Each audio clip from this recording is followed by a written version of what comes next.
म आफ्नो वाइफसँग सकेसम्म शपिङको लागि जाँदै जाँदिन because she takes lot of time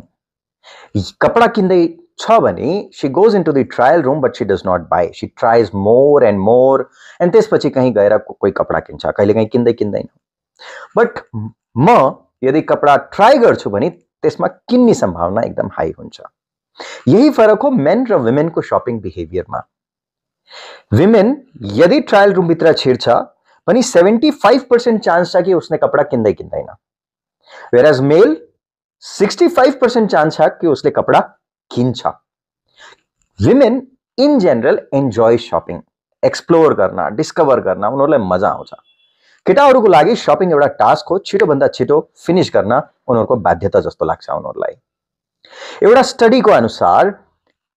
यदि women is accompanied by another women यदि दुईजना महिला शपिङ गर्दैछन् भने 8 मिनट 15 सेकेन्ड जति शपिङको टाइम छ उनीहरूको यदि एक महिला पुरुषसँग शपिङ गर्दैछ भने त्यो टाइम घटेर 4 मिनट 41 सेकेन्डमा आउँछ भनेपछि अब